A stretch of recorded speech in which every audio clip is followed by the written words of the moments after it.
Tiger ಬಂತಲ್ಲ, ನಾನು ಹೋಗ್ತೀನಪ್ಪ ವಾಪಸ್ ಬರ್ತೀನಿ ಅಂತ ಹೇಳಿದಾಗ ಅದು ನಂಬ್ತು, ಸರಿ ಹೊಡ್ ಬಾ ಅಂತ. ಅದು ಹೋಯ್ತಲ್ಲ ಹಸು, ಅದು ಕೊಟ್ಟು ಮಾತನ್ನು ಉಳಿಸ್ಕೋಬೇಕು ಅಂತ ವಾಪಸ್ ಬಂತು. ನಾನು ಯಾಕೆ ವಾಪಸ್ ಬರಬೇಕು? ಕೊಟ್ಟು ಮಾತನ್ನು ಉಳಿಸ್ಕೋಬೇಕು ಅಂತ. ಯಾರು ಹೇಳಿದ್ರು ಅವ್ರಿಗೆ? ರಾಜರ ಆಜ್ಞೆ ಐತೇನು? ದೇವರ ಆಜ್ಞೆ ಐತಾ? ಅವ್ರಿಗೆ ಅನಿಸಿದ್ದು. This is the most important point. ನಿಮಗನ್ನಿಸ್ಬೇಕು ಸರ್, ಯಾರೋ ಹೇಳಿದ್ರು ಇನ್ಯಾರು ಅಂತ ಹೇಳಲ್ಲ. ಒಬ್ಬ ಗ್ರೇಟ್ ವ್ಯಕ್ತಿಯನ್ನು ನೋಡಿ, ಅವನ ಮಾತನ್ನು ನೋಡಿ ನಾವು ಬದಲಾಗ್ತೀವಲ್ಲ, that is the ultimate transformation.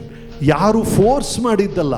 ಹಸುವಿನ ನಡವಳಿಕೆ ನೋಡಿ ಹುಲಿ ಬದಲಾಯ್ತಲ್ಲ, ಹುಲಿಯ ನಡವಳಿಕೆ ನೋಡಿ ಹಸು ಆ ಕೇವಿಗೆ ಬಂತಲ್ಲ, ಆ ಥರ ಒಬ್ಬರ ನೇಚರನ್ನು ನೋಡಿ, ಒಬ್ಬರ ಸ್ವಭಾವವನ್ನು ನೋಡಿ ಇನ್ನೊಬ್ಬರು ಸ್ಫೂರ್ತಿ ತಗೊಂಡು ಅವರು ಶ್ರೇಷ್ಠವಾಗ್ತಾರಲ್ಲ, ಅದು